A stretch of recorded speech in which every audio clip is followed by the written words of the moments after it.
Welcome to the Black Open University show. Rebuilding education from an African place of being.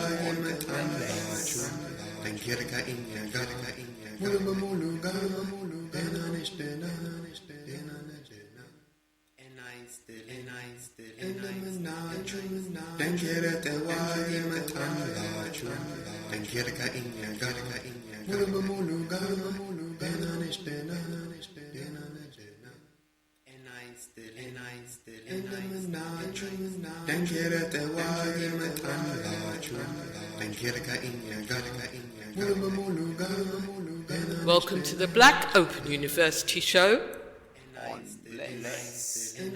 Rebuilding education from an African place of being.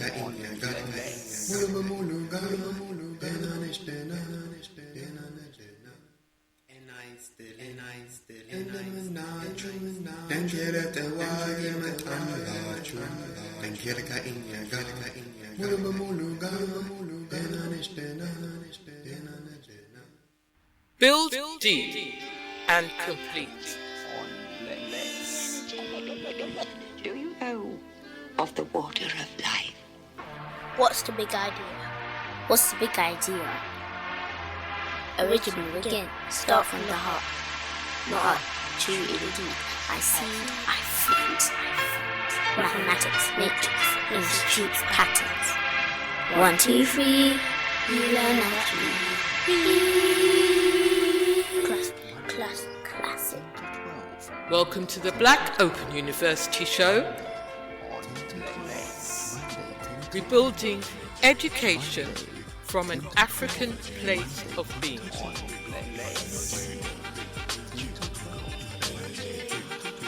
Welcome to the Black Open University show. Building education from an African place of being.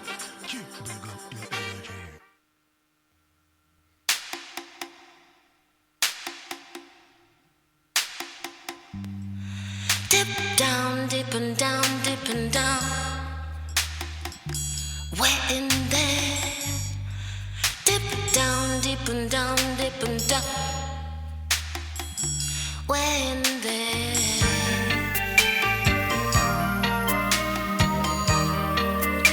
Inside of who you are.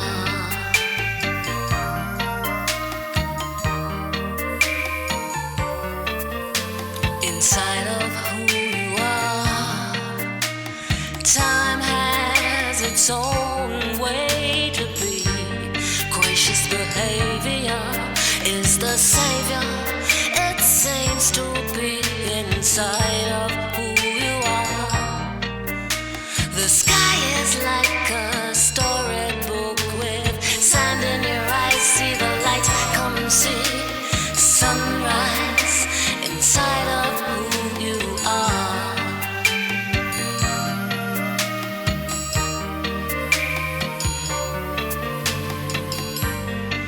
Dip down, dip and down, dip and down. We're in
Gracious behavior is the savior.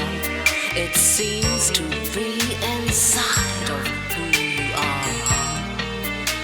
The sky is like a storybook with sand in your eyes. See the light, come see sunrise inside of who you are.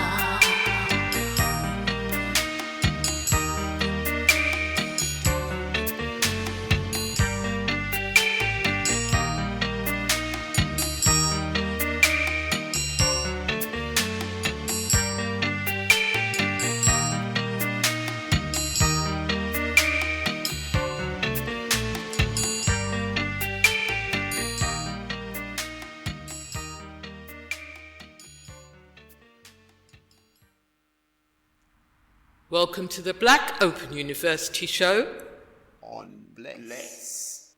Rebuilding Education from an African Place of Being. On Bless Radio.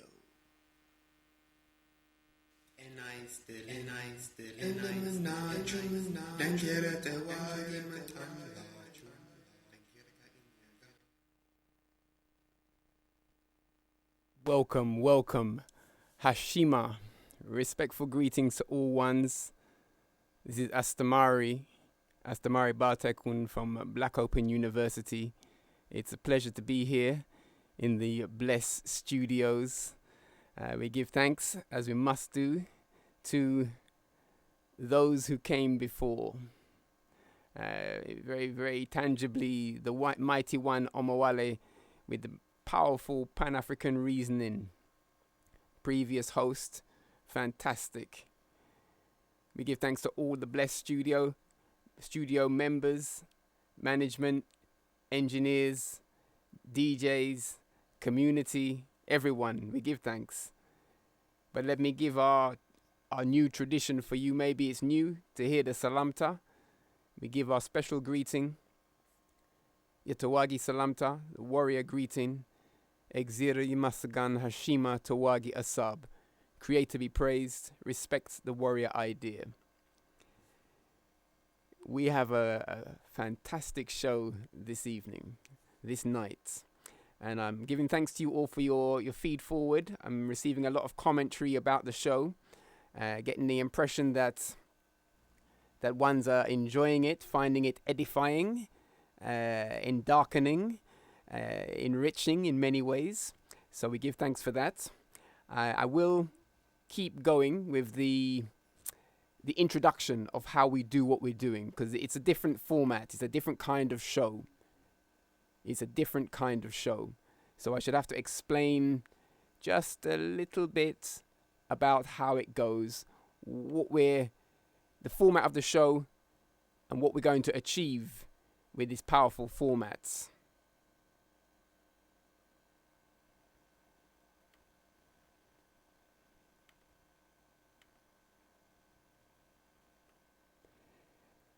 The first part of the show we call Gazat.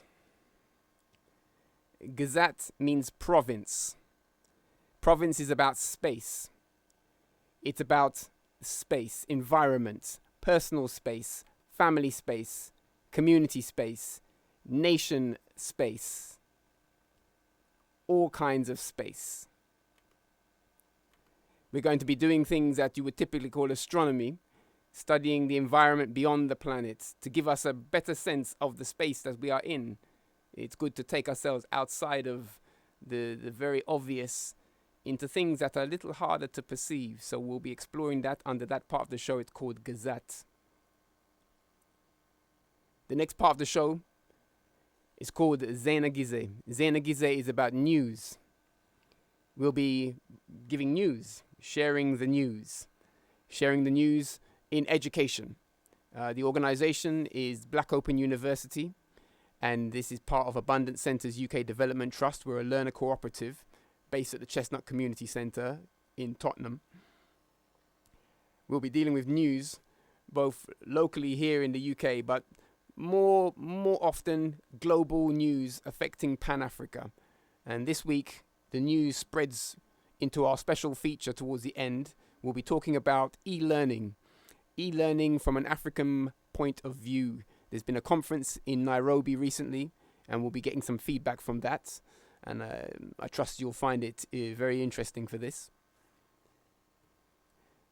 The show will flow. We've got a lot to do. The BOU course insights. We have 4 flagship courses, and each week I'll be giving just a little sense about what's going on in those courses and the kind of learning areas we touch on in them. Level being 9, mastery and preparations for mastery. This is an advanced mathematics STEM program for children to enable children, we call our ones cadets, to enable cadets to attain level 9, which is the highest level in the GCSE, and to do that in some very special ways, approaching mathematics in a very creative form, putting it in the context of the science, technology, engineering, and the arts, of course. Educating with Unified Knowledge, Foundation Course 1. This is our pedagogy course. The pedagogy course explains the method of the teaching, the system for the guidance of the young with education from an African place of being. This course is really covering the fabric of this show. This show is about sharing with ones the pedagogy of unified knowledge, unified knowledge. So the course is the face-to-face experience for this. There's an e-learning part to that as well. It's a face-to-face experience, small classes, concentration of parents, teachers, learning an African-centered, nature-centered, learner-centered, family-centered pedagogy. Pedagogy means basically the guide of the child, like this. We have a hair structure science course. This hair structure science course deals with science of hair structure. And you may think, well, that's an interesting course. How does it come to be one of your flagship courses? Well, the principles inside the hair structure, they can be translated into other areas. So it's a good gateway subject. And obviously, at least half the population have a great concern about their hair. So we're keenly supporting the interest and allowing ones to go into understanding of the principles of hair growth, hair health, hair structure, and other things that relate to this. 4th one, Dankira Tawagi, warrior dance. So we have an African warrior dance class, African martial arts. We teach this program at the Chestnut, as we do with the others, and in centre spaces near to the Chestnut Centre. The warrior dance is cultural arts and science as it relates to the warrior, the African tradition of the champion. It is martial arts, it is dance, it is freedom of expression, it is breath command, it is drama, it is play, it is many things like this. Warrior STEM, warrior science, technology, engineering, and math. So those 4 are our flagship courses. We'll be touching on some areas of each of those this evening, just briefly. I'm still giving you the summary, so keep with the flow. I'm giving you the heads up on what's coming. In time, I trust you'll know the format so well that we can make this introduction a little lighter, but it's just number 3. We're number 3, the 3rd show in.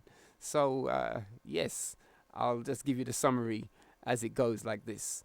So after those features on our flagship courses, we'll have the weekly special.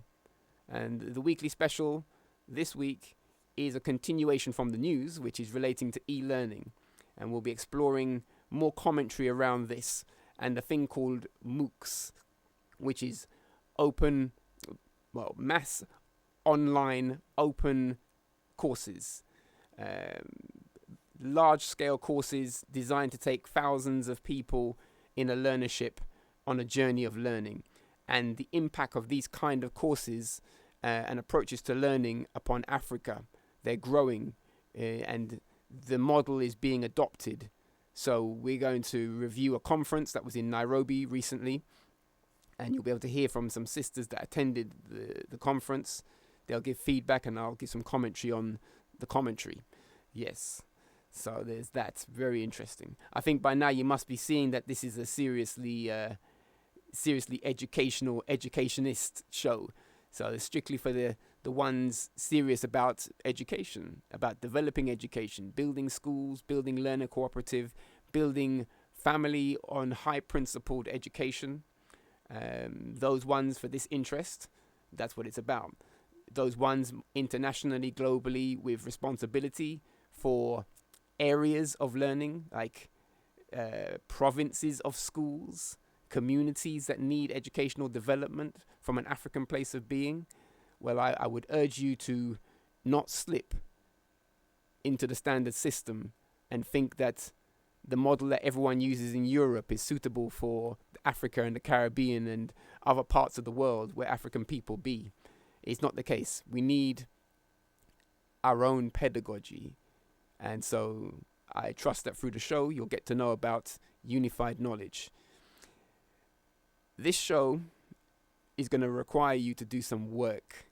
I know, because normally when you hear shows on the radio, it's kickback, innit? You have to relax and just hear the show. This show's not like that. So you need pen and paper, you need to take notes. If you want to be live in the flow, you need to take notes and act. Look at things that I'll be putting in our WhatsApp space. We have a WhatsApp space for the show. If you want to join into that, you need to use the number 079 30501777. That's the WhatsApp for the Futurist. Connect to the Futurist. Join into the WhatsApp space. The space is called BOU Radio Show.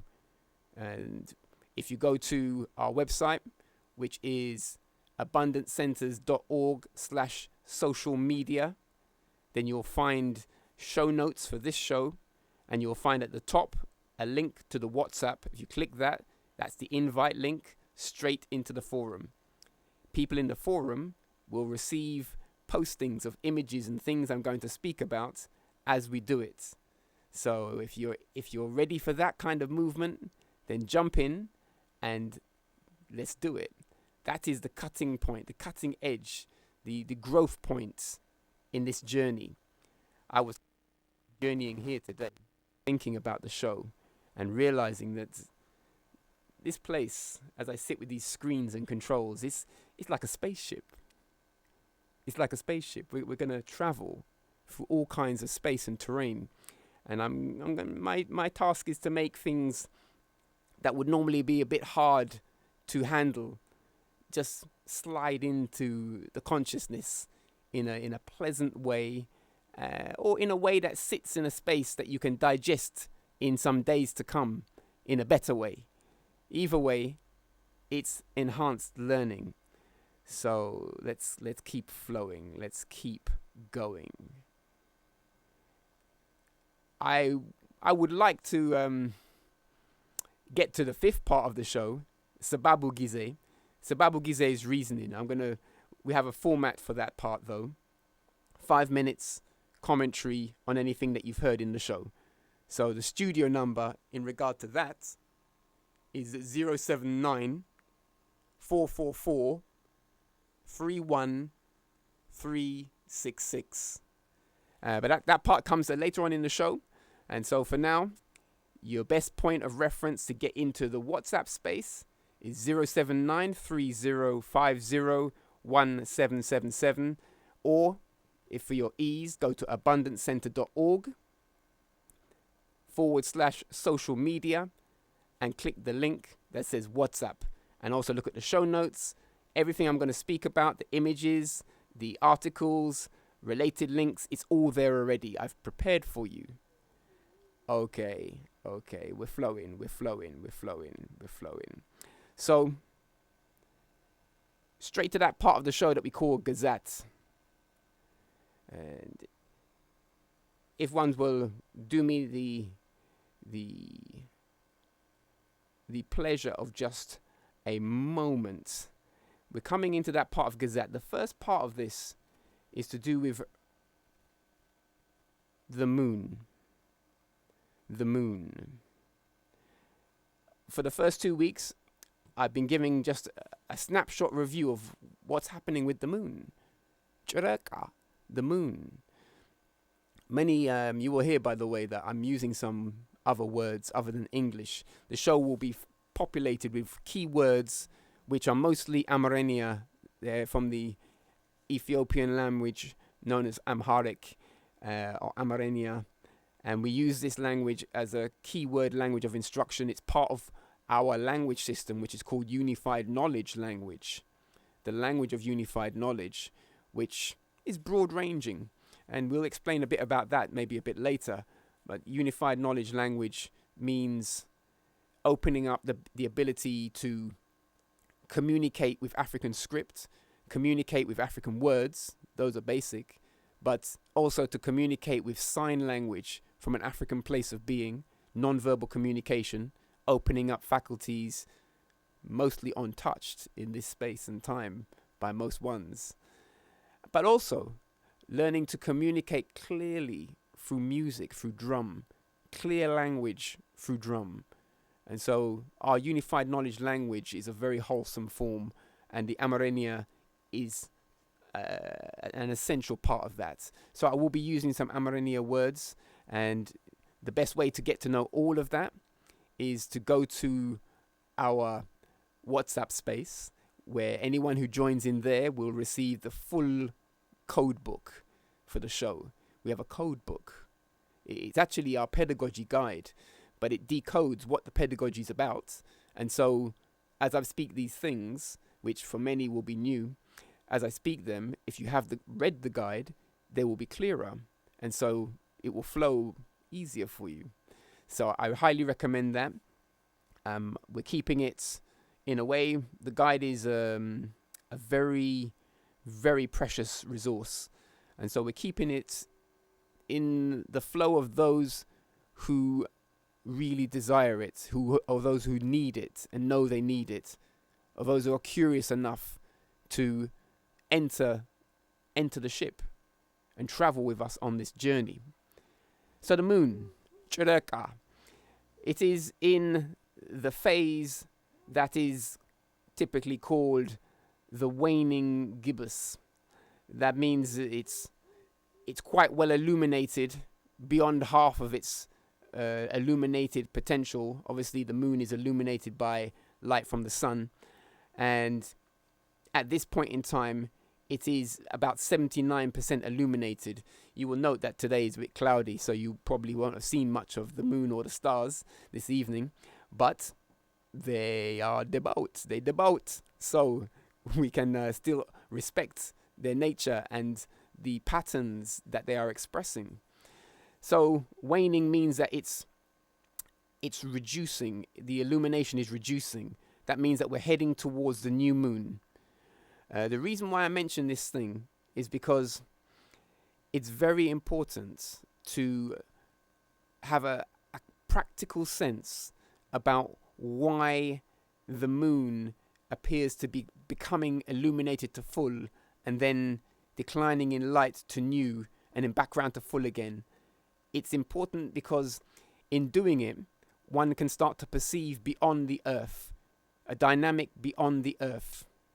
And this is part of a broader awareness that sits with our traditional cultures, our ancient cultures, and is part of the restoration of African education to return to harmony with nature. This is what harmony with nature means. I know you might think some of you like the tree hugging and this kind of business, and that's nice, that's cool. No, it's cool. But there's more to do. There's more to do, and astronomy is the what can I say? I say the elephant in the room. No, not the elephant in the room. It's the thing we're supposed to do. It's the thing we're supposed to know from an early age. It's the fascination that people quickly lose sight of as they mill about on the planet, not taking time to look up and wonder, and then to observe pattern and go deeper beyond the limitation or apparent limitation of the earth. Anyway, give thanks. Our ancestors did do that work, and they've left a trail of wisdom that allows ones to know, yeah, we must return to that thing. Okay, so the moon, as I say, is in that position. It's 79% illuminated. It's in the constellation that's often termed as Leo. I'm not talking astrology, by the way. I am talking astronomy. Different things. Astronomy, astrology, astronomy, astrology. Two different things. So our show is concentrated on the STEM, science, technology, engineering, and math, in the context of the arts. So it's STEAM, and we're going to sit in a certain space. So I know many ones will be thinking, oh, astrology, la la la la la. That's okay, but it's not this show, and it's not what I'm talking about. So there's ones for that. Okay, so this week we are coming, well, let's say this much. At the end of the week, we'll be heading to the winter solstice. And this is the point where we have the shortest night. Yucatan. The longest night, the shortest day. That is the shortest amount of hours of daylight in the northern hemisphere, and the longest night of shadow time. The Earth, in its journey around the sun and in its own relationship with itself, its own orbital axis dynamics, has this motion whereby the day gradually becomes longer and longer as it becomes the height of summer, till you get to the height of summer, and then you have the summer solstice, which is the longest day and the shortest night, which is shadow time. And then you come to the opposite of that, which is where we're coming to at the end of this week. End of this week, winter solstice. So it's an important week. And that happens before we get to the next show. So I should have to mention it in this show so you can think about it. We're heading to what I would term as a turning point. It's a turning point, because beyond that point, the length of that shadow time starts to decrease again. It's increasing, the shadow time is increasing, and on the 21st it will be at its greatest amount of shadow time, night time, and then it will start to decrease again as we move around. So these are landmarks, or astronomical markers, patterns that one would be wise to observe. We're also, just a little bit beyond that, into next week, is the new moon. So that also is another turning point, which is nearer to the planets. So these things, especially when they come close to each other, I have observed quite a number of interesting things that happen when those things coincide. So I invite you to explore it and join into that. The Gazette, there's more to do with province. So let me just touch into it a little bit more. If you, well, as I said at the top, it's cloudy tonight. It's a bit cloudy. So you're not going to be able to see the stars. But this is where I was saying last week, you're going to need some software called Stellarium. Stellarium is a planetary software. It allows you to observe patterns of movement in space based on the data that has been collected over time, and the observations of these bodies. You can have that on your computer. And so when it's cloudy, you can still know what about beyond the clouds. The clouds are very low in our atmosphere, even relative to the moon. The clouds are very low, and they just block out everything that you could be wondering about. So don't let that be the case. Go beyond them with technology, science, technology, engineering, and math. So you need to have Stellarium installed on your computers, especially if you have children. They should be using Stellarium and playing with it rather than silly games. In the Stellarium, the thing I wanted to point out today is Sirius, the star called Sirius. There is a star, they call it commonly, it's called Sirius, amongst many other names for this star. And it has a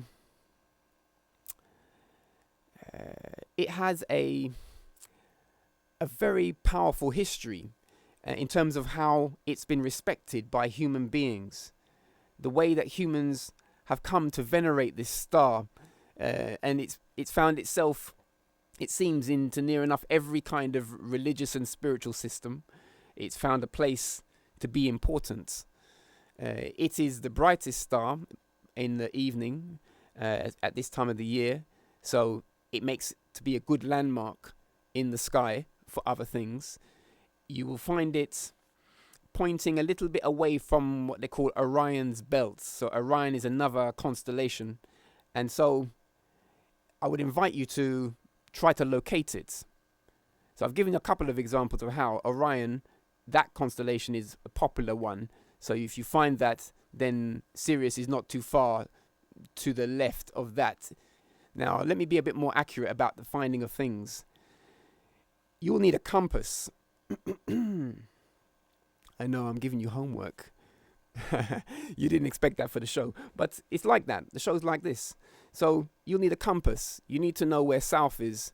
Not just, you need to know for your house. Like in your house, you need to know where south is, generally speaking. So you know your orientation, north and south and east and west, the cardinal points.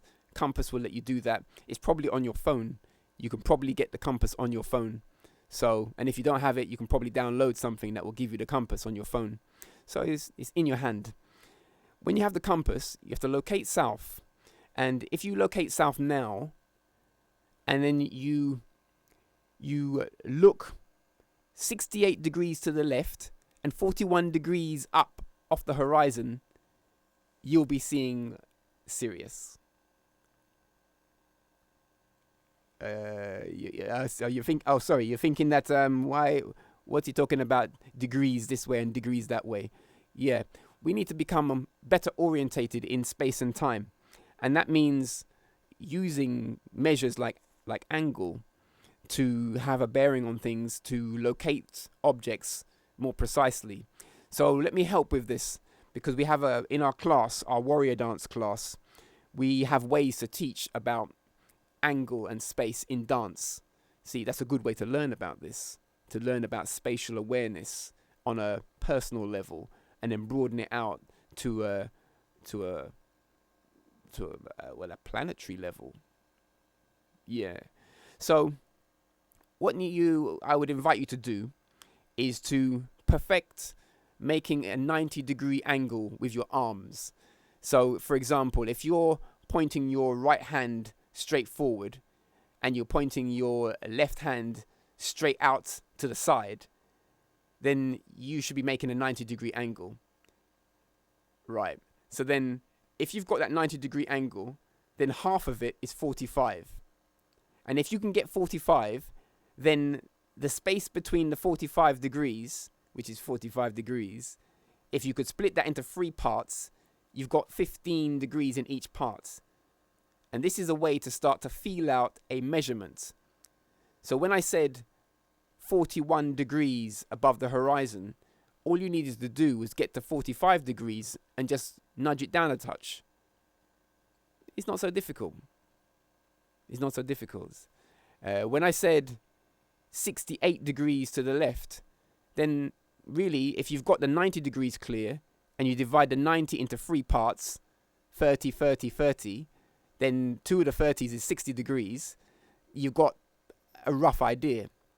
This is called estimation, and it's an important principle in mathematics to make estimations, calculations, and forecasts. This is the way of the mathematics. And yes, I really am inviting you to do this kind of work. I really, really am. Because inside of it is a heightened consciousness. And that is what the Gazette part of the show is about. So, let me just end by saying that as well as being the brightest object in the sky, Sirius, in terms of stars, it's also been used by the ancients as a marker, apart from religious points, as a marker for calendars, and for relationships to seasonal water flow. There's something profound about the way you can reference things that happen on the Earth with the star system, and still it still be physical science astronomy. Okay. So I guess by now you're probably thinking, oh wow, that's a lot of homework. That's a lot of homework. Astamar is giving us so much homework to do. Well, I will ease up the flow for you. You know I have to do that because I know that it can be a bit challenging, to be given so much work to do. So I'm going to ease up the flow for you and give you just a hint of the way of the black scientist.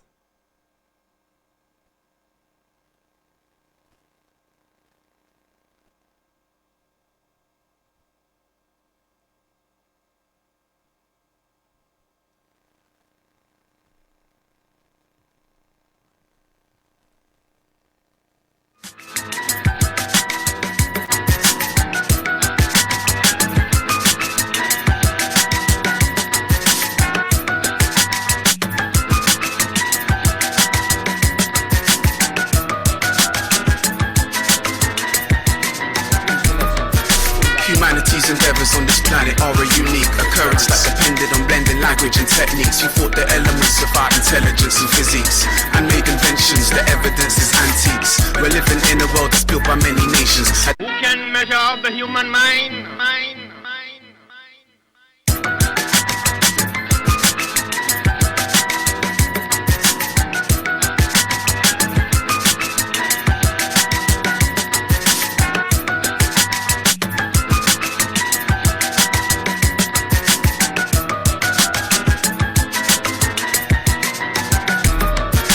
Humanity's endeavors on this planet are a unique occurrence that depended on blending language and techniques. We thought the elements of our intelligence and physics and made inventions, the evidence is antiques. We're living in a world that's built by many nations. At different times in history, the core civilizations whose innovations paved the way for future generations, whether Mesopotamian, Greek, Islamic or Egyptian. And what they had in common was a world to be uncovered, the liberty to act and then the freedom to discover. So the transatlantic slave trade could only act to smother the flames of the potential that's been fighting to recover. But underneath the trauma and despite the tragedy, in the midst of segregation and facing adversity, Edward Boucher graduated university in 1876 with a physics PhD. We all have a Human mind, that's inherited, and we should use it in the best way we can for the future of society, and making sure. been mentioned in history. And we should never underestimate her. Human mind, It's imperative that we should learn from the lessons of all relatives in human. society, Never again. not to be mentioned in history. In 1792, Benjamin Banneker first produces almanac, a stargazer's calendar. Because he went a slave, he had the freedom to discover. He became a surveyor, mathematician and astronomer. First black person with a patent, Thomas Jennings, was in 1821, which shows that the climate was changing. Remember Granville Woods, who had the passion for inventing? He was an electrician, both renowned and wide-ranging. Have you heard of Garrett Morgan? What a prolific inventor, coming to the rescue with his safety through the smoke protector. He even gained a patent for his traffic signal later, even though his success would be hindered by his color. Now here's another man, he's an enlightening inventor. He modified the light bulb, his name was Lewis Latimer. The skills that he portrayed was well regarded and sought after. Now imagine if a person's race had never been a factor. We all have a Human mind, that's inherited, and we should use it in the best way we can for the future of society, and making sure. been mentioned in history. And we should never underestimate her. Human mind, It's imperative that we should learn from the lessons of all relatives in human. society, Never again. not to be mentioned in history. History is told by the people who are writing it. The hands holding the pens and then the lips that are describing it. Along the way it might just get eroded or one-sided. Try not to get misguided or blinded. Use open eyelids. In the history of science, the characters are identified as mostly European, so we should be asking why. The communist conception see the scientists as white-skinned, like rest of the world didn't have the right skin type to classify the world into races. Isn't something new, it's been going on for ages. Unfamiliar faces get found in foreign places. This stimulates the labels that form the racial basis. So black people were defined like they were. Uncultured and unrefined. Now the world should be leaving that thinking behind, speculating to accumulate an open mind to keep searching. We all have a Human mind, that's inherited, and we should use it in the best way we can for the future of society, and making sure. been mentioned in history. and we should never underestimate her. Human mind, It's imperative that we should learn from the lessons of all relatives in human. society, Never again. got to be mentioned in history. So many scientists was held back by the colour of their skin, and a lot of them had doors closed in their face when they tried to achieve things for the human race. See who? A big shout out to all the people out there who's helping too. The first black woman in space was Macy Jendison, and she definitely on TV. Neil deGrasse Tyson, also Dr. S. James Gates Jr. and Dr. Elizabeth Russell Kuala with her big amount of work. She definitely, and also a space scientist called Dr. Maggie Adarin. She's helping too. Respect you and respect you. Yes, yes. Big up to the one, John Chase. Fantastic STEM ambassador. This one has quite a catalogue of powerful STEM raps about science and technology, and we have to big him up every time. Fantastic artist. We had the pleasure of working with him in our learner cooperative. He came down and did some work with our young people, so we really appreciate that. Big up to you, John Chase. Yes, so we're moving on swiftly to the part of the show that is the news. And the news is that there's been a conference program, eLearning Africa 2019. And the good people at eMerge Africa, which is another organization, have kindly reviewed the event. Three powerful sisters have reviewed the event and shared commentary, how they found it, and gave very insightful their insightful thoughts on what was evidently an insightful event on the e-learning in Africa. So e-learning, just to clarify, is learning through the internet, like online courses and this kind of development, distance-based learning. And as I said, our organization is called Black Open University. So those, you may see the let's say the connected word sound of Open University, and the Open University, as are many open universities, are platforms for expanding education, making it more accessible, sharing through distance-based media, using media to make the distance less of a barrier to learning, and in fact to make it good and easy to pick up advanced things. So we have a model for this. We ourselves have an e-learning space, Black Open University. That's the main part of our work. Courses that are supported by e-learning or are fully e-learning courses. So I'm very interested to hear about this, and I took in a lot of notes from the commentary from the three sisters at eMerge Africa. They have quite a range of videos, YouTube videos and other commentary about e-learning and mass online courses in Africa. They've been doing a feature on it. So if you're really interested in how that develops and how that's developing, then I think they are ones to follow. Follow them on Twitter and follow them on their YouTube channel. Links will be provided. So there is Irene, Alice, and Raticia. These three sisters, distinguished ones in the study of this field, give commentary. We're going to hear a little bit from them. So let me just cue it up for you so that you can hear from them how they found the eLearning Africa 2019 conference. I'm not playing all of their commentary, so you should definitely check out the full review online. The link will be in our space. So do check out the full review. There's a lot more detail, but I'm pulling out a few sections and we'll have a little commentary after that. So let's roll it. Whoa. We still with John. Okay.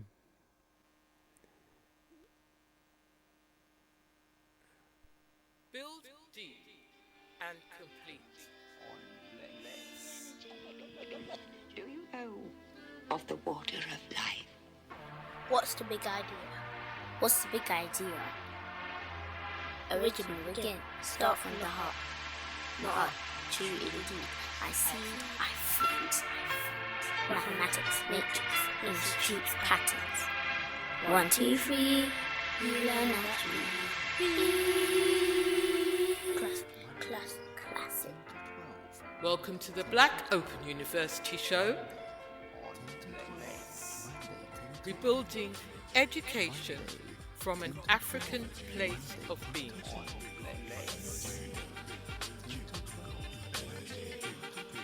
Welcome to the Black Open University Show. Building education from an African place of being. It's Africa's Eye Opener. The platform for a new momentum for Africa's development. I get to meet people from across the continent. I'm really happy I came to eLearning Africa. We met everybody from ministers, leading the way on education in Africa, to the innovators and the young makers.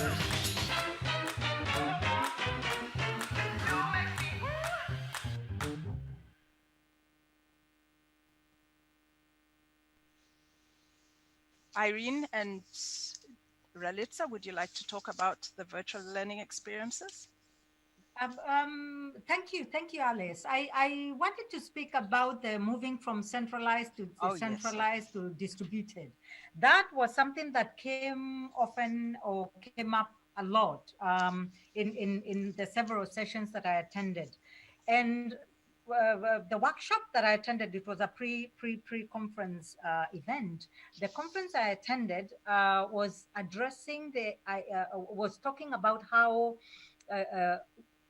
learning resources of the future will look like. And they were saying that we are moving to a time when students will actually create their own learning content, where less licensing will fade, where nobody will need any license, where things will be more distributed as opposed to centralized and decentralized, right? And, selling content will be a thing of the past, and the way we write into journals and put it there, that will not be possible anymore because everything will be distributed.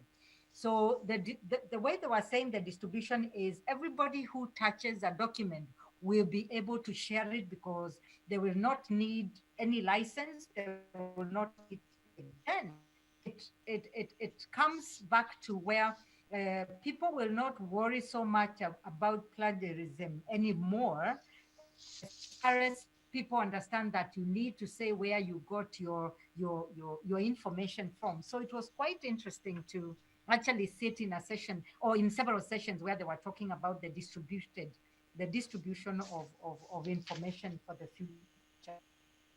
Was one of the things. Now, for learning experiences, of course, men with their platform was being introduced by JZ, and probably we'll just touch on. But it's one of the virtual learning experiences that was introduced, and many more where people will actually not just sit in classrooms, because then, like UNESCO, thinking about future of education, we're saying that students or learners need to learn how to become, learning how to become as opposed to learning just to learn. So you learn things that are going to help you in whatever you have to do. So these core dialogues were kind of correlated, because everywhere where you went, someone was touching on something about the future of education or learning to become, and they were going to coding. Learners need to know how to create their own content, and then to the distribution of the openness of content, and then how the virtual learning experiences will really enhance everything. So those are the things. I don't know if, Ralitza, are you back online? You could talk to us about probably the coding and the virtual learning. Are you back? Yes, I'm back. Oh, great. I hope you can hear me. Yes, we can. Yes, please. Yeah. Okay, so about the coding in schools, I think as Dr. Alice noted, it was actually one of the most common trends. You can actually see a lot of coding being introduced to schools and different communities. We had a few people from Kenya also sharing their experiences about forming coding groups in their countries and also training people into coding in order to provide them with some skills that they can actually apply in practice and also create jobs for them. And one of the young men from Kenya mentioned that the fact that a lot of people came to study coding in his hub provided a lot of jobs for the young people and almost like a 100% job rate for his guys. So there's actually a lot of potential there. There were also quite an interest in promoting young girls into coding as well. And this was quite an interesting phenomenon. Also, I would like to touch a bit on the virtual learning experiences as well. In addition to what Irene said, there was also quite a lot of virtual learning stuff going on.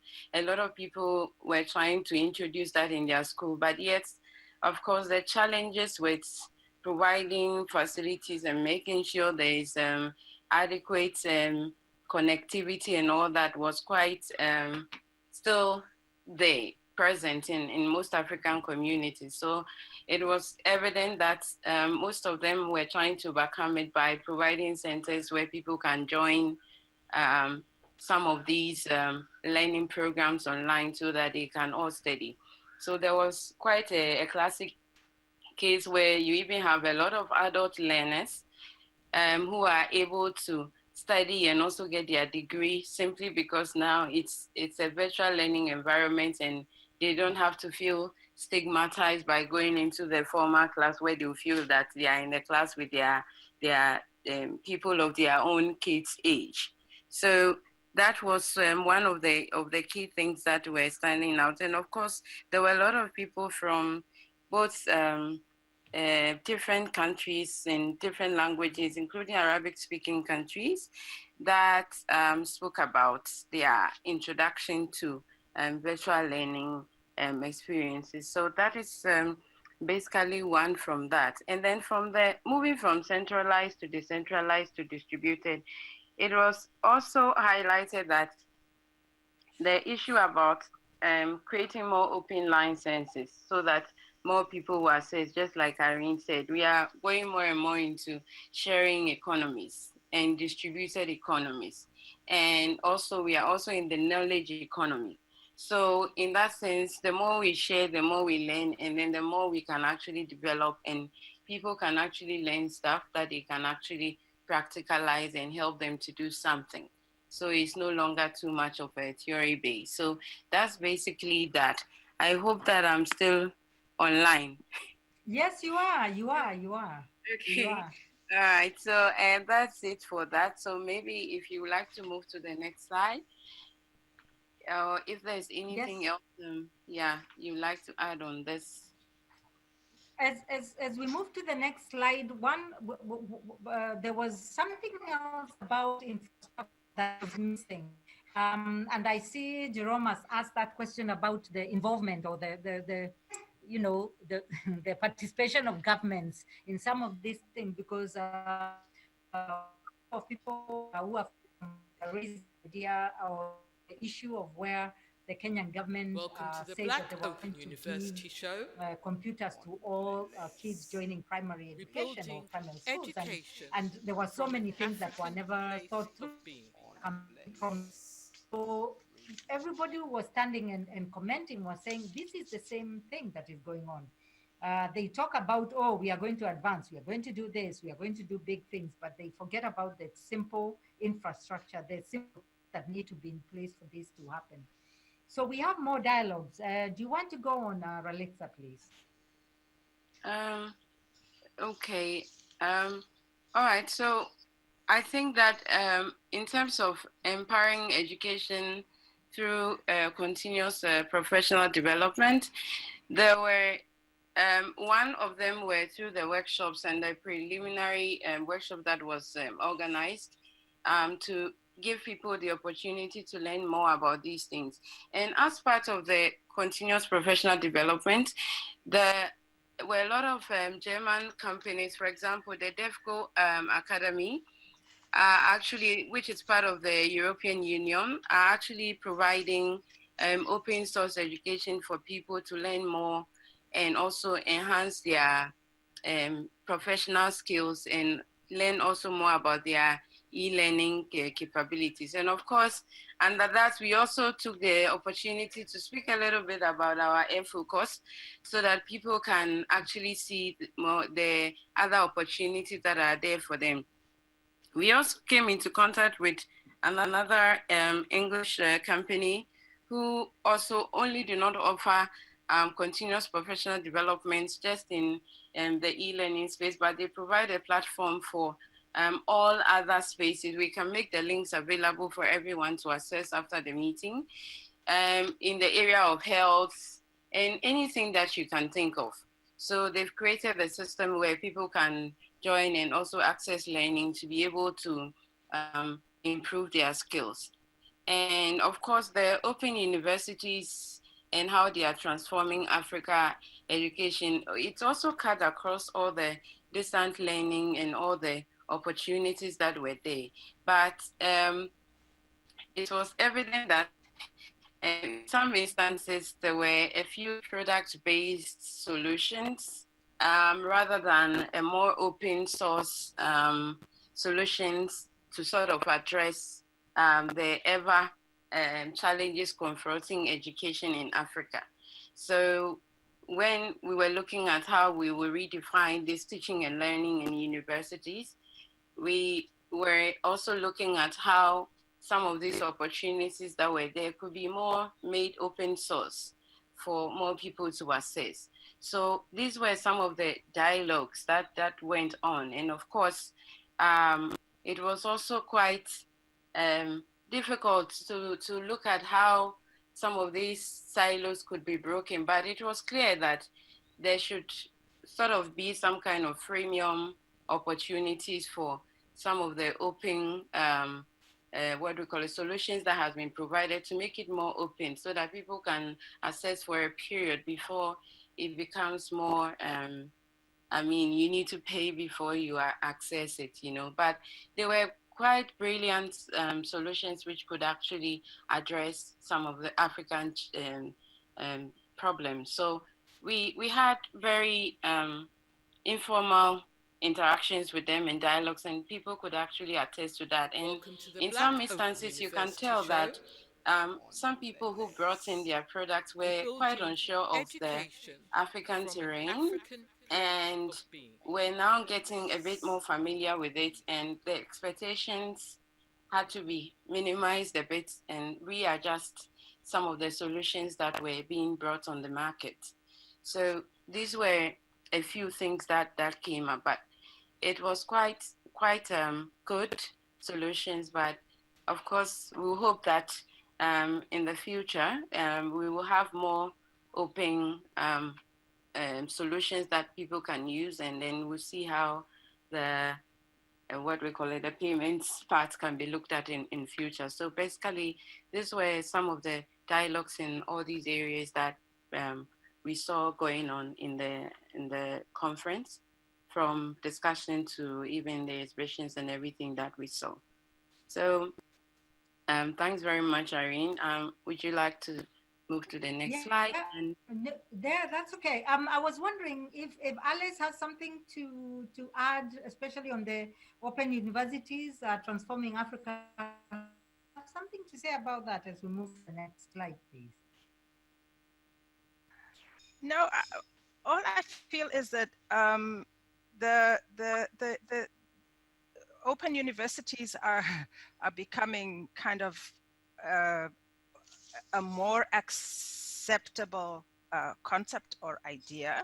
I think there was some resistance to them initially, but the reality is now that there is a need for openness, to open up access and to look at things from an open perspective in order to sort of start the move away from being sort of have a more elitist focus and move towards being institutions that are are for the people, because the people need them.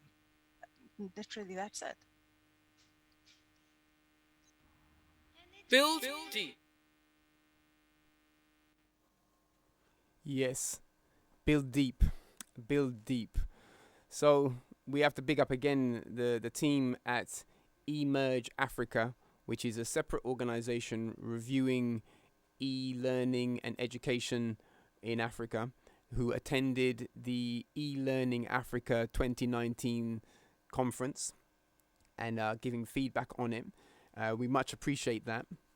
I know it's quite perhaps a heady thing if you're not into education, e-learning, and what's happening in that kind of sphere. But I wanted to play that clip because, well, you see at the end, they were acknowledging that the whole open university modeling is a growing dynamic. And I have a strong sense that this is going to be an important form of education, Pan-Africa. Now, my concern is that, as you probably got the gist, there are a number of companies approaching governments on the continent with their models and their programs and their packages. Some of them are commercial in the sense that they're sealed learning systems. Some of them are more open, as the commentators were saying, and they were preferring that model, the open model. So we should look carefully at what's coming forward and what does it really mean in terms of educational reform.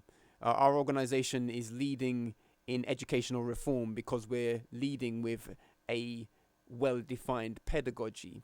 And what I noted from their presentation, there's another part to the presentation to do as well, which is actually some of the things they said before this one.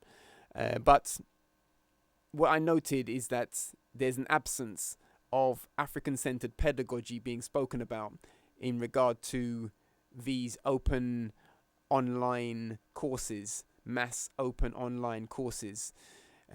So what that means is that they are most likely going to a default position, and the default position is a Eurocentric one that sees essentially Eurocentric principles and values permeating the education material and the approaches. But if these things are developed with a pedagogy that comes from an African place of being, then we have a greater chance to build something that's really going to work. And so this was part of my concern, or part of my thoughts about what was being said, and my interest in it, to observe how things are developing. And yes, I also, as you can gather, we're the Black Open University, so we've been observing the model and exploring it for some time as well. And I think I would hope that we'll be attending that conference in 2020. So yeah, maybe some of you would like to come with us to the next e-learning Africa Summit 2020 and represent education in a different way. So anyway, on the same kind of theme, there is a development at the Université Virtuelle de Côte d'Ivoire. This is a virtual university, an open university, which has now completed its first graduation program after its first round. It's been successfully launched in Abidjan, so we have to congratulate them. This is a national achievement for the country, and inside of that, they've been able to realize a swift reform. That institution in Côte d'Ivoire, it was developed because the physical building model wasn't coping with the mass of people needing education, and so new models are definitely required to address the masses of people who want and need advanced education. And so this is where I'm pleased to see these developments, and I congratulate them for their new development, the success of those kind of innovative educational tools. And as has been said in the clip, many African countries are adopting this virtual model. I know when I was in Ethiopia with Addis Ababa University, I know they have a virtual university, and they were very proud of that work, and it's expanding. So I'm bringing it to your attention. I trust that you get the gist of it, and you're feeling the fact that things are going on in education, and education as you know it, as you knew it, it's changing. So the next generation, there's a whole new set of opportunities, Later on, we will be reviewing another speaker about this open, mass, online, open courses, some innovators for this. And those innovators have insights which we can learn from. The one I'm most touched by is what is called social learning, which you'll hear about later on. Social learning it's the term they use, but in reality, it's cooperative learning. And as I've said at the beginning, our organization is a learner cooperative. So there's a value being realized for cooperative learning structures. And this is something our communities, Pan-Africa, should adopt. We have a great tradition, a great rootedness in cooperative working. And so we should perfect this way in regard to modern technology and education. But we'll get into that a bit later on. We're going to move on swiftly into the part of the show that just touches on some elements of our courses, our key courses. I'm going to move swiftly through them. Time is pressing on. So the level being 9 class, what I wanted to touch on today is what we use as a model for standards. We have a model, we call it Limamad Daraja. Limamad Daraja means practice level. It means practice level. So the practice level idea makes it simple for a child to comprehend where they are, or a person, with any given thing. It's based on 2 parameters. One is consciousness and the other is competence. So in introducing it to our cadets, we have to introduce those 2 words, consciousness and competence. In regard to consciousness, we explain consciousness in simple terms as awake, aware, alert, coming to know, and ability to concentrate. Awake, aware, alert, coming to know, ability to concentrate. So these things capture something of the idea of consciousness for a practical sense in terms of learning. Then competence simply means to do a thing properly. So in regard to consciousness, one is either, to put it in simple terms, conscious or unconscious. There's obviously a graduation inside of this, but let's work with the modeling. Conscious or unconscious. There's 2 positions there. And in regard to competence, one is either competent or incompetent. Don't take incompetence personally. Everyone is incompetent at some things. And if you're learning a new thing, then at the beginning, surely you must be incompetent at it if it's new to you and you don't know the thing. So anyway, it's good for a young learner to embrace the terms and know when they are not competent and that they must move towards competence. So the practice levels, they move from 4 to 1, where 4 is a situation where a person is unconscious and incompetent. Practice level 4. Practice level 3 is the situation that could be termed conscious but incompetent, or unconscious but competent. This position, practice level 3 straddles this, and you'd have to reflect on what those terms mean, how you can be those things. But practice level 3 sits there. Practice level 2 is conscious and competent. So in any given task, we encourage the cadets to aim for this basic place, consciousness and competence, and to know that they've arrived at that place with any given task, conscious and competent. Then practice level 1 is super conscious and competent. Super conscious is relating to in the zone. In sports, people have a position that they can call being in the zone, and this is the essence of practice level 1. And obviously the level 9ers need to come to practice level 1 in many things, in many ways, to know how to get to practice level 1 for themselves on given things. Anyway, I'm just sharing an insight into that. This is our practice level modeling. The next course, Educating with Unified Knowledge, Foundation Course 1. This is a pedagogy course. What I wanted to do now is simply to share with you the objectives and the broader culture of the practice. So, in summary, the way that this course is structured is that it goes through the culture of the approach to learning. It goes through the objectives of the approach to learning, which is unified knowledge, the objectives of unified knowledge, and also what you call the principles, processes, and protocols of unified knowledge. In regard to the culture, there are 2 key points. In regard to the objectives, there are 6 key points. So, for the culture, it's defined as Pan-African and Kemetic for classic reference. It's important to define the culture of your pedagogy, because if you don't, then you ignore that position.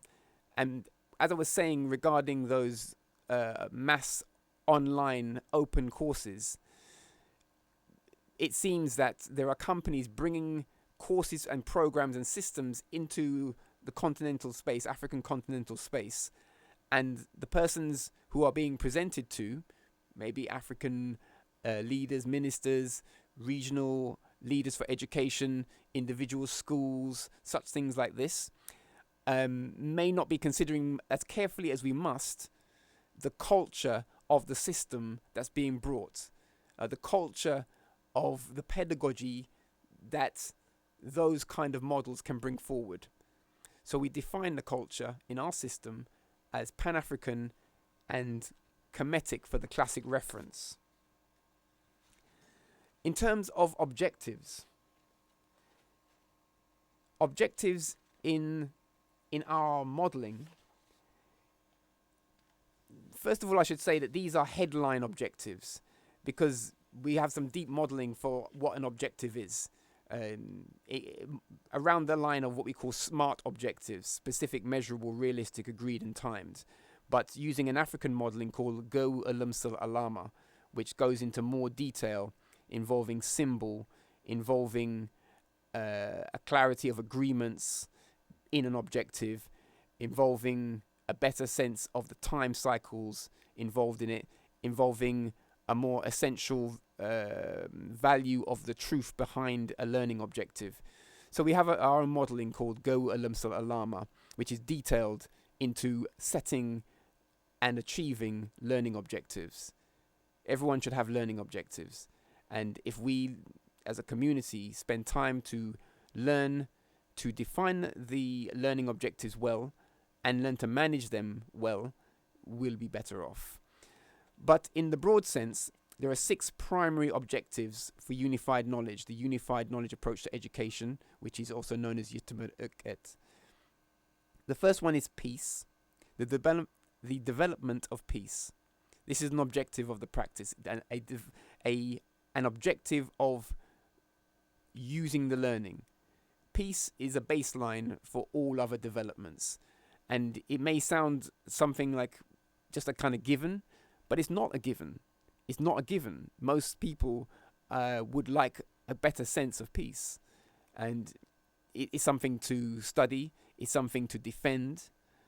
So the first objective is the development of peace. And always I have to mention my time with the wonderful monks of Zukwala Abo, the monastery on the top of Zukwala mountain in Ethiopia.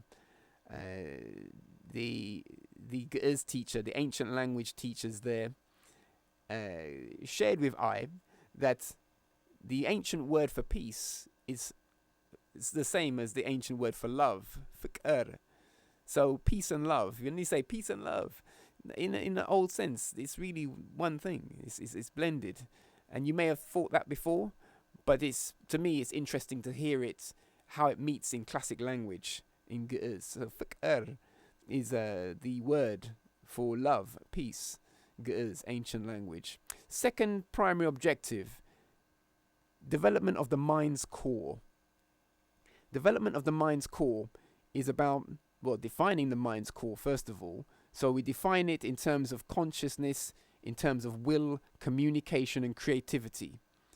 And these things are designed to give a learner, a young learner especially, an easy way to get to something important.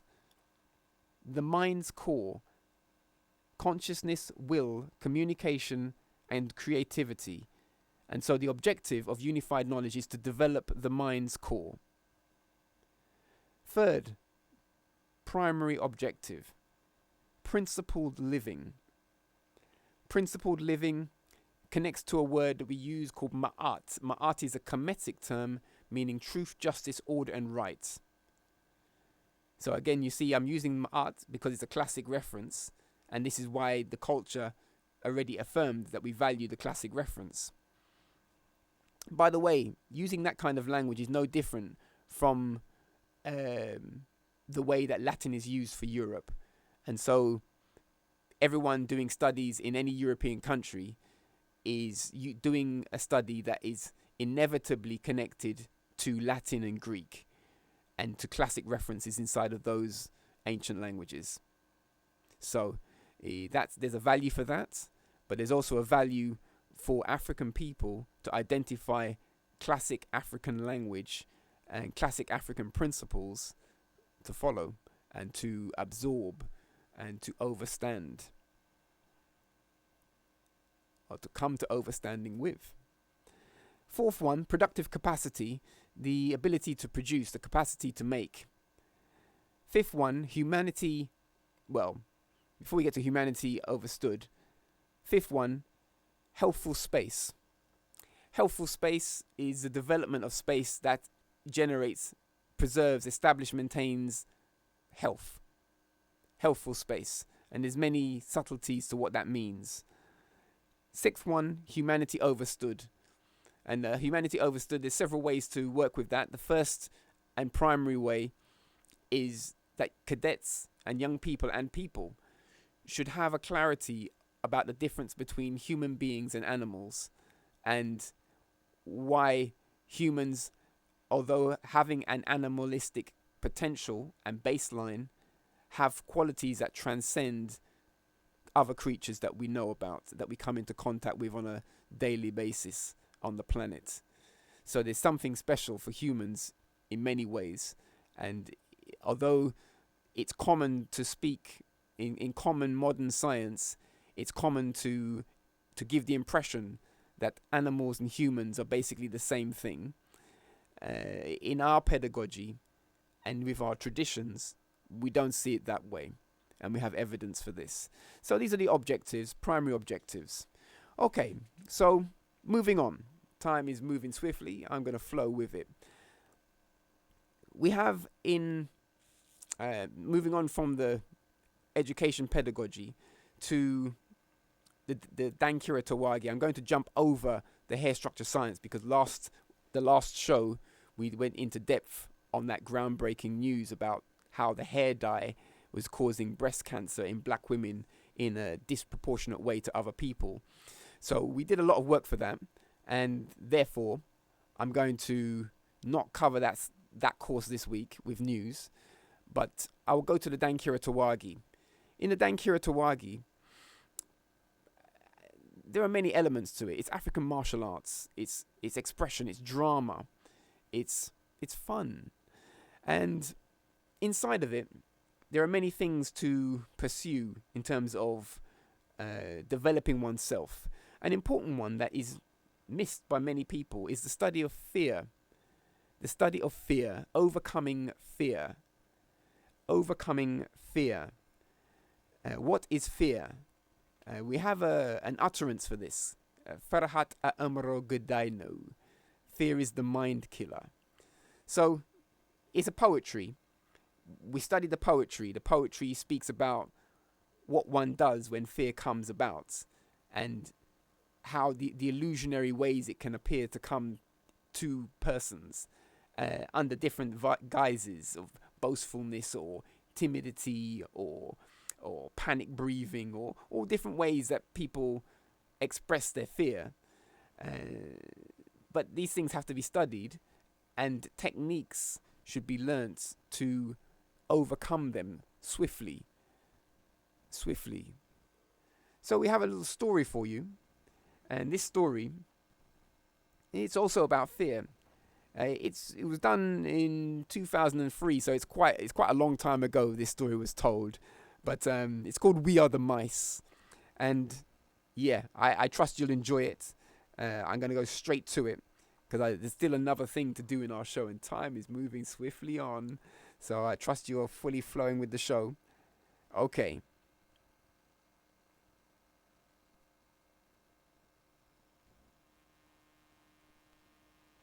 Build deep and complete. Welcome to the Black Open University show on Bless Radio.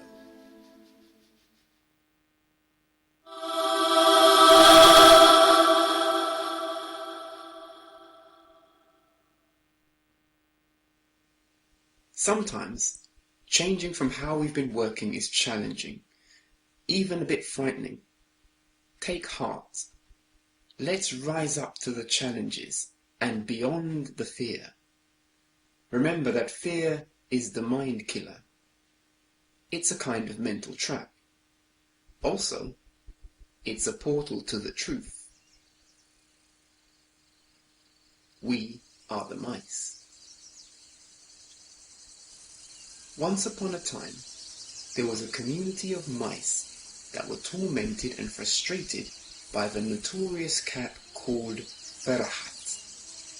He took on the strongest desire to kill and eat at least one mouse each night. And as a result, the numbers of mice dwindled considerably, and their fear grew. One day, whilst in deep relaxation, wise mouse Elder Tabub visualized the patterns of destruction very clearly. Realizing his community's impending extinction, he called an urgent conference in which all the remaining mice should be present to discuss the havoc created by Ferahat, the cat. The main agenda would be survival strategies. The wise mouse said, "Fellow mice, we can't afford to see ourselves being eliminated one by one. The pattern is clear. We can no longer wait and witness our doomsday. We must do something about Ferahat, this very terrible cat." Then, one diminutive but seemingly intelligent mouse called Gobers said, "I have an idea. Why don't we tie a bell to the collar that's around the cat's neck?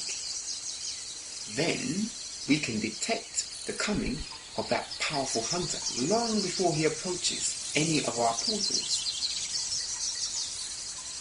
Whenever Ferahat is near our profit centers, we can hear the bell ringing and vanish deep into our labyrinth, far beyond his reach." "Well," the wise mouse said, "it is a wonderful idea, but who's going to hang the bell onto Ferahat's neck collar?" Following this question, silence reigned amongst the mice, and there was no answer whatsoever. Not one mouse could come up with even a glib answer. None could see a way. And as a result, the surviving mouse found themselves stuck in a kind of limbo. Wise Elder Tabub saw his family, all gathered, trembling and breathing faster than normal.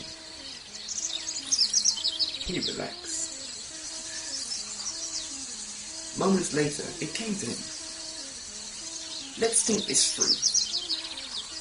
We need Farhat to be unconscious so that we can put the bell onto him. Remember how emotional humans can get when they see us. Even though we're small and gentle, they often run away in a blind panic. When they do that, they act just like animals. That is the nature of fear and the result of emotional extremes. Relax your breathing. Let's calculate and make a plan. They gathered near each other and planned. As the principles of the plan became clear, so did its form, and with this, the seeds of courage grew amongst them.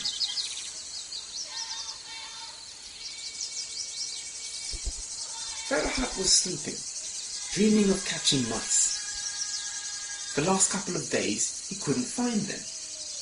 His dream gave him great pleasure, and he purred with joy at the very idea of smiting them down and eating them up.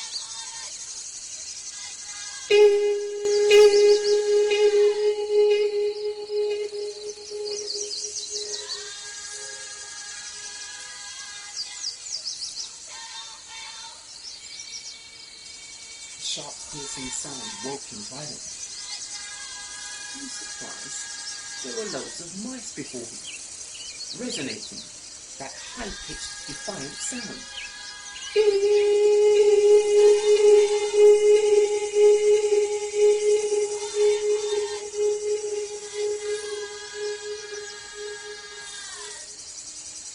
Then they all ran, in a snaking but orderly column, into one of their largest portals.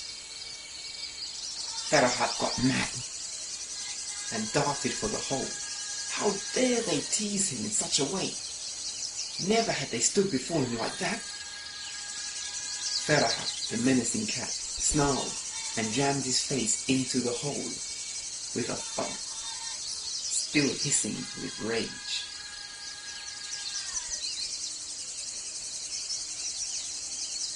The community of mice gathered, their backs against the farthest wall of this inner space that the portal had led to. For them, this area was their community hall. It had several exits and enough space for them all to be out of reach of Farhat. They stood in good order, and although Farhat was hissing and trying to force his way into the space, it was clear that he could not reach in. He looked terrible, exceptionally deranged by the abnormal defiance of the mice. They stood steady, letting the fear pass as their breath of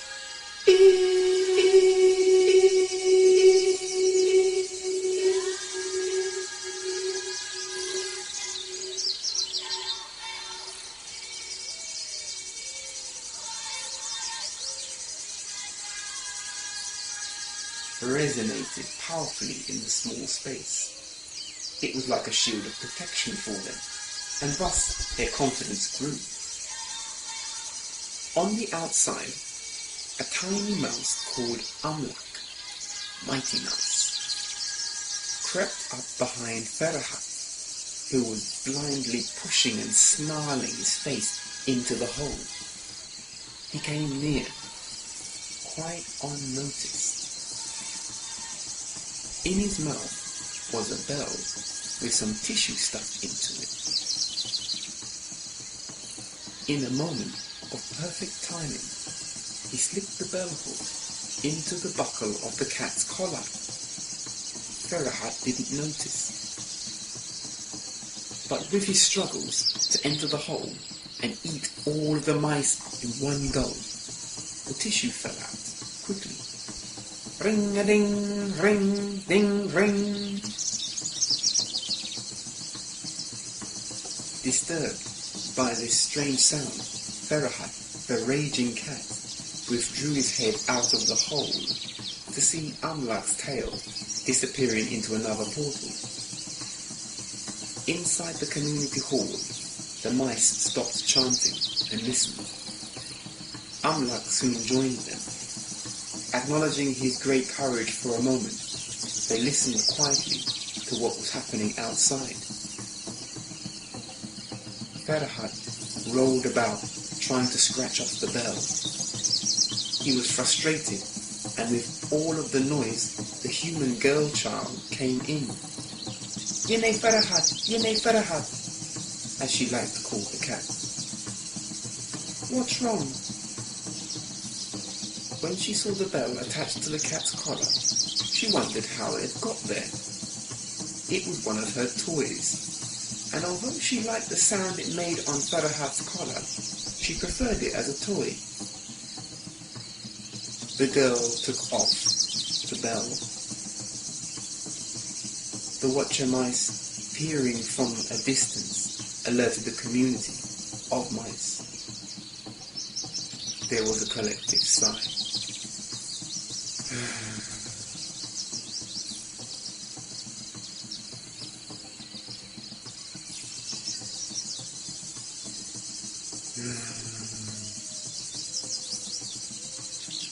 It was all over. They could never defeat Farhat now. This was the thought amongst many of them as their breathing began to move from the order of harmony. Wise Elder Tibet directed the survivors deep into their labyrinth of portals and tunnels. Arriving at one of their innermost sanctuaries, he directed them to breathe the resonance of Om, E, Om, Om, E, Om. Elder spoke. It was a good idea, and by putting it into action, everything has now changed. But a nervous young mouse began. Shh! Gestured the elder. Let us pass the shadow hours in perfect reflection. A good idea never dies. It is immortal.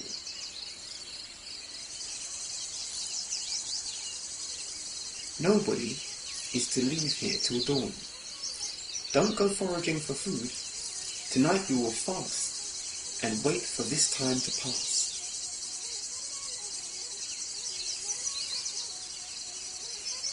In the morning, the watcher mice went to their positions. Well, look at that. There was Farhat the Terrible, having his belly rubbed by the human girl child. He had a new neck collar on, with 6 jingly-jangly bells on it. They were secure. As he coiled with the pleasure of his belly rubbing, the girl was enjoying the sound of the bells, and feeding Farhat some special food snacks as a treat.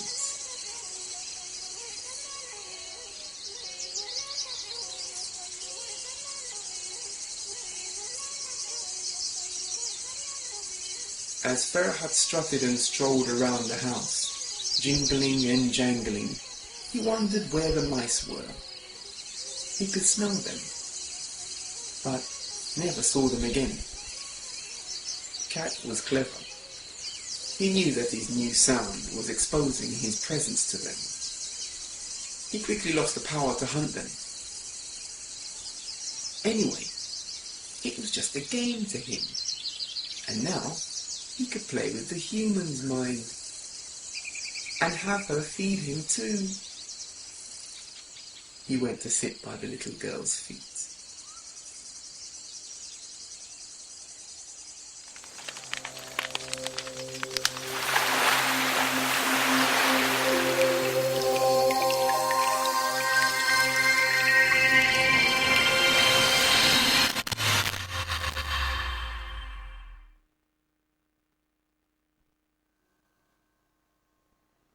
Yes. We are the mice, mathematicians in creative expression. We are the mice. And that story, as I said, it goes into many subtleties of fear management. And in a way, it tells something of the unified knowledge pedagogy in terms of how we use story to capture key principles and bring about a different way of learning. Okay, we're going to move swiftly on. We have a interview with Daphne Koller. She's the co-founder of Coursera, and this is an organization that's developed a platform for mass open online courses and connecting them to higher institutions, some of the prestigious ones, the Stanfords and the Harvards and those kind of MIT and those places, and making those courses from those institutions accessible to masses of people. So I'd like you to hear a few words from her before we seal up on our show tonight, because some insightful points are made about the future of learning. And I did mention where they talk about social learning, it's really cooperative learning. And I'm saying this especially to those interested in working in a cooperative way, to rethink about the really profound value for having strong cooperative models. So without further ado, let's roll straight into this.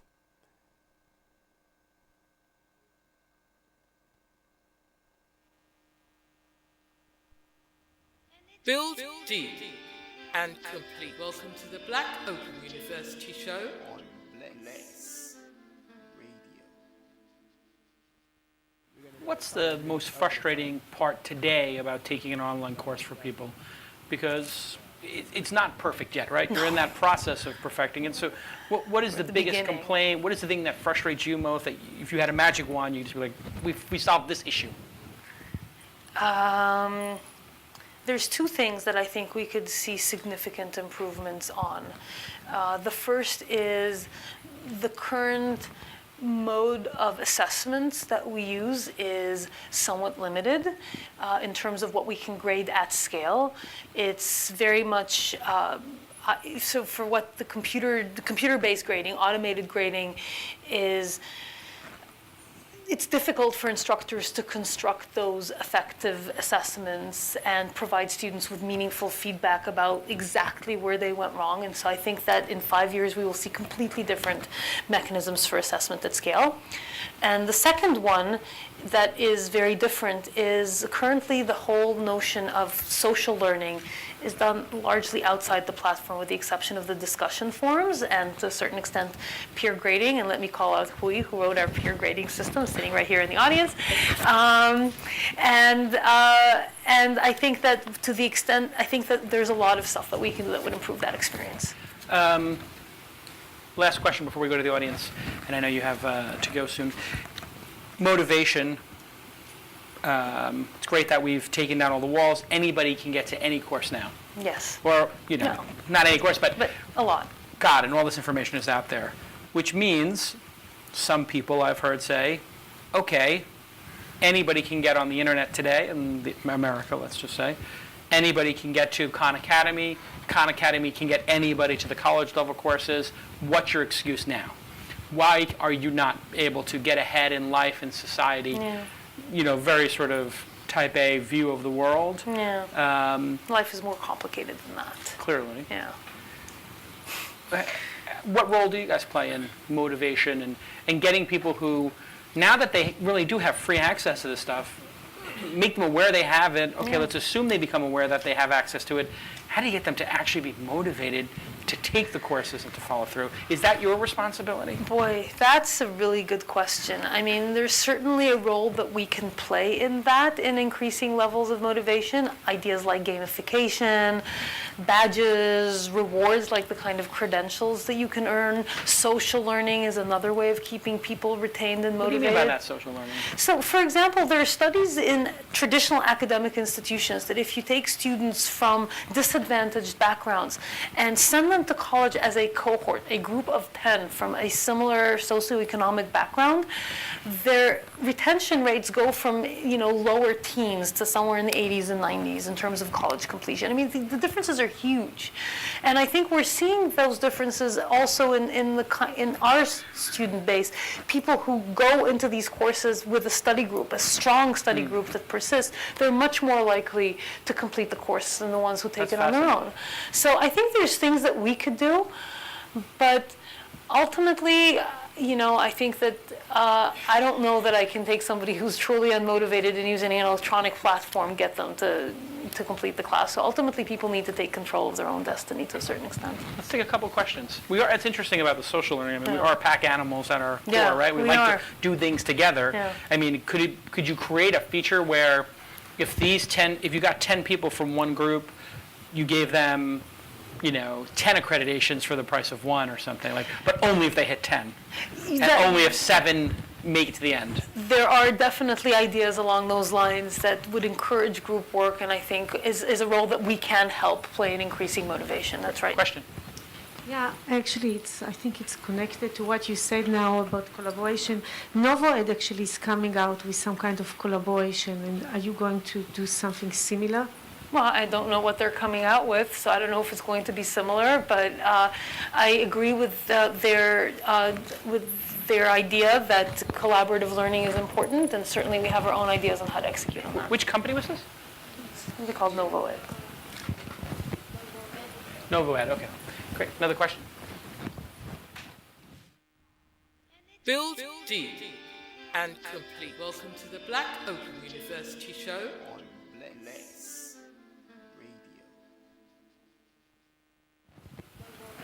NovoEd, okay. Great. Another question? Hi, Daph. My name is E, and I'm actually executing on that opportunity you mentioned in Sub-Saharan Africa, where we're actually extending open online courses, partnering with universities on the ground to offer the other half. One of my question is Mubo. The Mubo experience is horrible. And in Sub-Saharan Africa, we literally have no other option, right? The broadband doesn't work despite Google's, Google Balance and stuff. The only way to get through to mobile is through the telcos.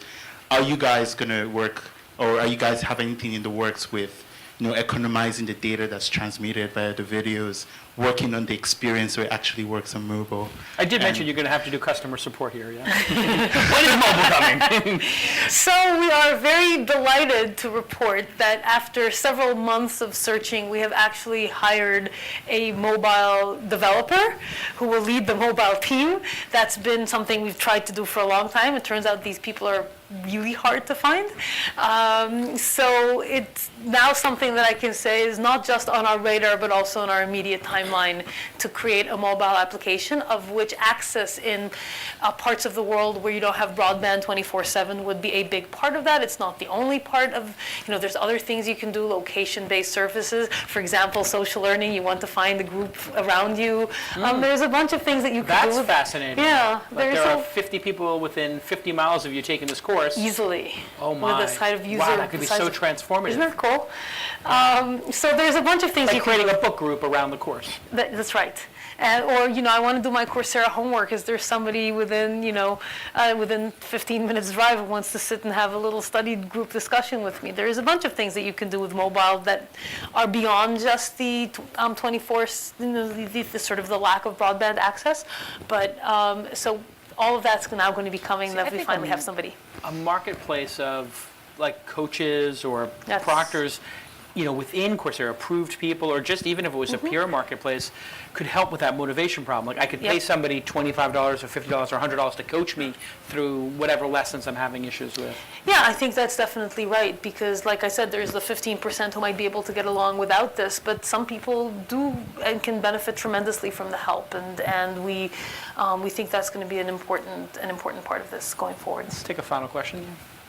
With your background in artificial intelligence and machine learning, how much do you focus on creating a better teaching system altogether? With the amount of data that you're pulling in, are you looking at making like the ultimate machine teaching system? Is it going to be adaptive? There's an interesting question about adaptive learning that I don't have a good answer to right now. So first, let me say that general purpose adaptive learning is actually kind of hard to implement. It's a very labor intensive process to take even a single course and identify the concept map for it and align specific assessments with the associated concepts so that you can figure out when somebody gets question 3 wrong, what does it tell us about their understanding of this concept versus that concept. And so people do that, and they do that for the courses that are very high enrollment, very basic in math and physics and chemistry and so on. Doing this for several thousand courses is going to be prohibitive in terms of the labor. Now, there might be some clever things that we can come up with to help address that sort of knowledge engineering gap, as it's called. But I think before we do that, there is an interesting question that should be answered about how important different levels of adaptivity are. So right now the system is adaptive in the sense that a student can adapt their own learning to the system. They can watch and rewatch a video if they didn't get it the first time. They can attempt the exercise multiple times because we have randomization and so on so that they really get it. And that's a baseline level of adaptation that that is a lot easier to achieve than the full-scale adaptive learning that sends you, you didn't get this, so you should go back and watch that video and try that exercise and go back and do this thing again. I don't know what the delta between those two levels is, and I think that's an empirical question that deserves study. And you do know that it costs a magnitude more to make that adaptive learning. It does, and it's also very difficult for the instructor. It requires a fair bit of work from the instructor to have that. Yeah. And since creating an online course is already a pretty labor-intensive thing for the instructor. If you added this additional requirement on top of them, we're going to get a lot fewer courses being created because people are going to say, whoa, this is already too much work for me as it is. Daphne Kohler, Coursera. Thank you. Thank you so much. Build deep and complete.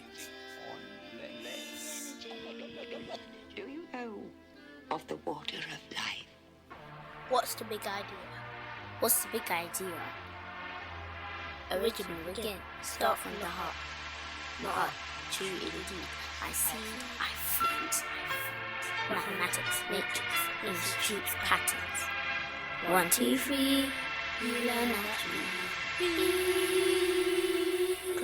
Classic. Welcome to the Black Open University Show. Rebuilding education from an African place of being.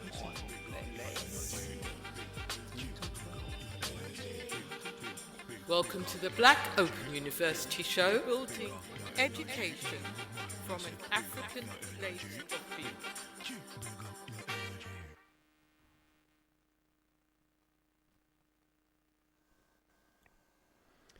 Yes.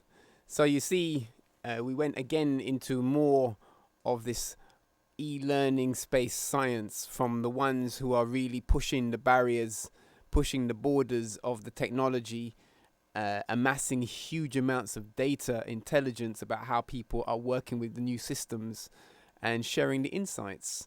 And so, in summary, I wanted just to highlight a few points before we close up our show. So, and also touching on the first conversation with the eMERGE Africa team reviewing the eLearning Africa 2019 summit. A UNESCO document was referenced about learning to become. The actual document is called Learning to Be. It's a very lengthy document by UNESCO. And I would say, in summary, the principle of being and becoming as a fundamental, essential human quality is explored in the document.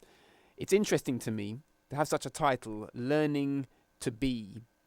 And this is something, as simple as it sounds, if we as African people think about this, are African people being themselves? Are people I mean, I think it applies to many people. But on the whole, with so much pressure around from economics and iconic imagery of wealth, beauty, power, that seems to sit outside of the hands of a large majority of people. And obviously I'm speaking of people of African heritage because this is a focal point for the show and for the organization. We should really reflect carefully on what this means. Learning to be, and to be from an African place of being. That's why we have that in our show strapline. From an African place of being. There's a meaning for that. And I would put forward this point at the end of our show, that the practice of Dankira Tawagi, the warrior dance, as a cultural art, as a vehicle for bringing together many cultural arts of drama, expression, dance, poetry, spoken word, and many things like this, as well as the physical fitness, martial arts, breathing techniques, and such things like that. All of that is an important dynamic in a learning program in terms of learning to be. And it sits in an important place in regard to STEM, science, technology, engineering, and math. That's why we work as a STEAM organization where the arts are blended with these things. They are part of the fabric of it. That's what it means. So I wanted you to hear the show, in our show, those with much experience about delivering those kind of open access courses, coming to value the root principles of a being. Language like being adaptive, learner adaptivity. What was said in the last part of the clip was that it would cost a lot for them to build systems for the technology to prompt the learner to be adaptive. But if the learner is adaptive in themselves, then they can adapt to situations when they find it maybe difficult to learn one thing. They can adapt the resources and their approach and get round it. That is the best, most practical way. And for Africa, it's multiplied by many magnitudes. The need to be adaptive. Adaptive within one's own frame of reference, cultural frame of reference. To adapt, to learn to adapt, those kind of things are also martial arts. To be adaptive is a fundamental warrior way. So the things connect like this. And final point on this, there was a talk about knowledge economies. In the first clip, it touched onto knowledge economies.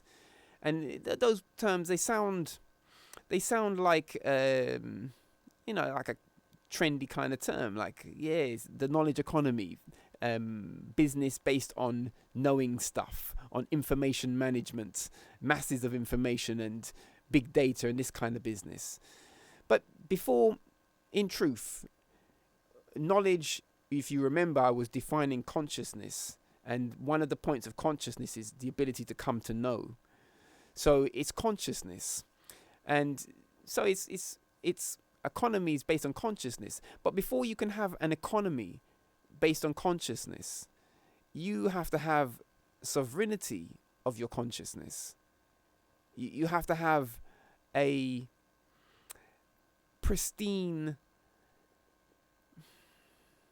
profoundly rooted, essential, self-nurturing relationship inside of one's consciousness. One that doesn't break oneself from one's history or from one's nature. If these things are not in place, then the politics breaks, and then the economics that breaks also. So, as trendy as it sounds, knowledge-based economy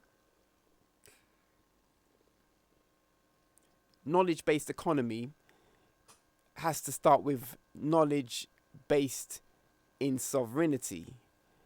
and that is probably a whole nother show. But yeah, there will come a time when these things will be easier to absorb and easier to act on. And on that note, I'm coming to the closure of our show. Let me say it now. I'll play out on the tune. Exiri Masagan Hashima Tawagi Asab. Creator be praised. Respect the warrior idea.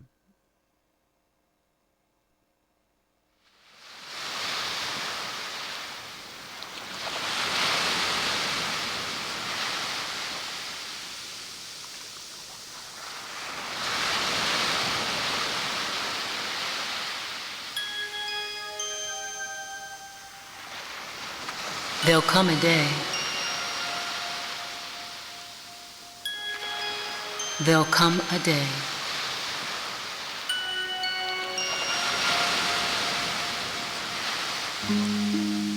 There'll come a day when the presence of the moment will truly be all there is. It will be all that will be sought after, revealing within life's riches.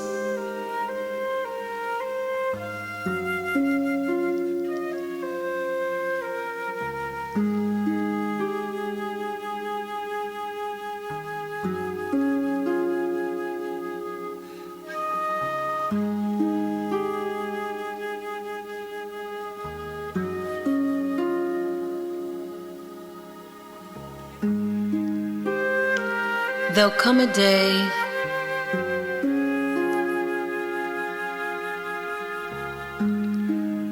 when we will stand for truly what we believe in,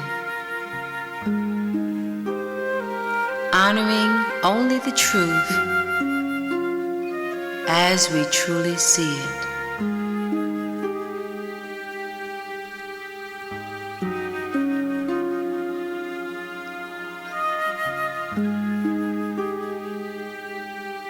Come on, people. You know I gotta pull back this thing here. Come on now. Come on now. Yeah, there'll come a day.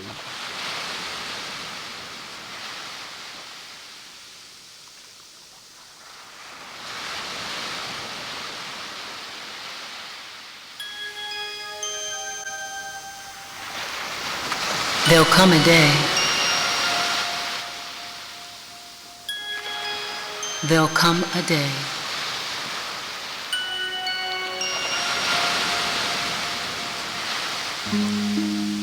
There'll come a day when the presence of the moment will truly be all there is. It will be all that will be sought after, revealing within life's riches.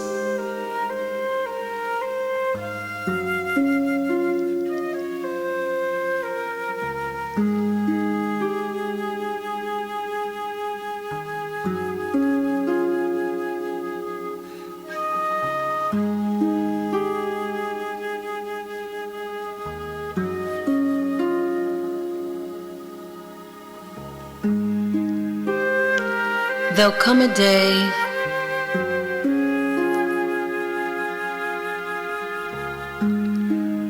when we will stand for truly what we believe in, honoring only the truth as we truly see it.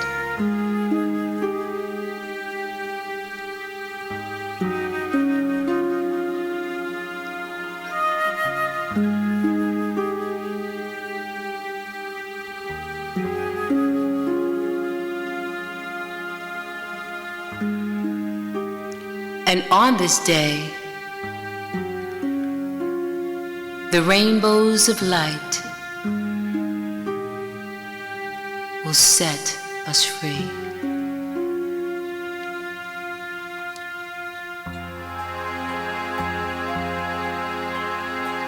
Deep within our souls we'll know that only the goodness must show. And on the waves will flow into the midnight we'll go.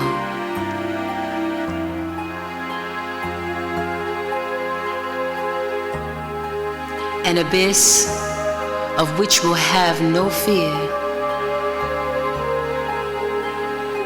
because we'll always know that the Creator is here.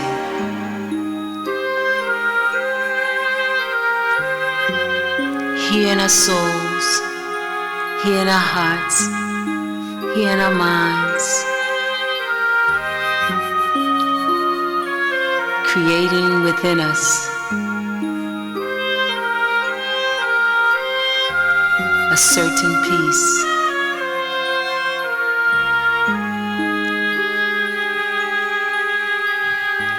A peace withstanding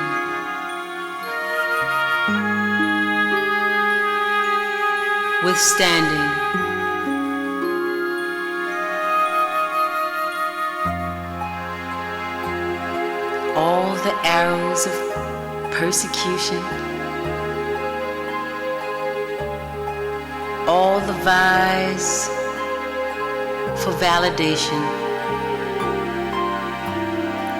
A peace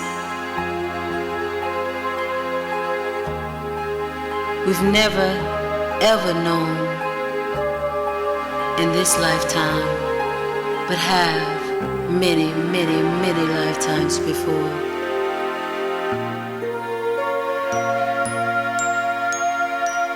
Open the door.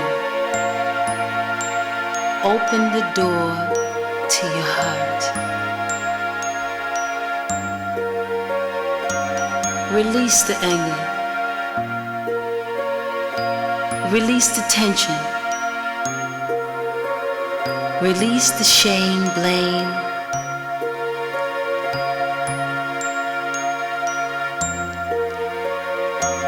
Release the fear. As you know, the Creator is here, here in abundance for you, so that you may serve another too. Honor that which you hold near and dear, for that is the only reason you are here. Yes, there'll come a day when all the pain and sorrow will wash away, and on the waves of love you see, that's where we'll be, you and me.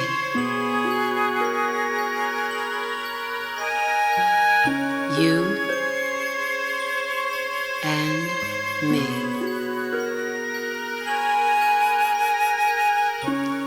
You and me.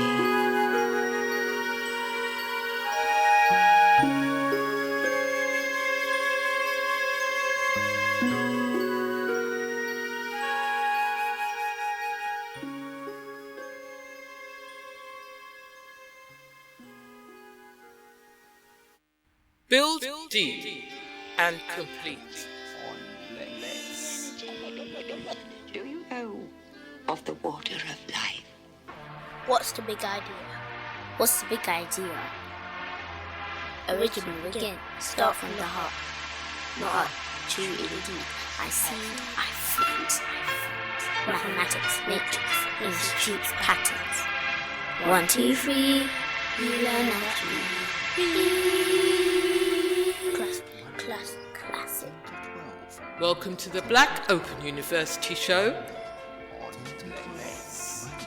Rebuilding education from an African place of being.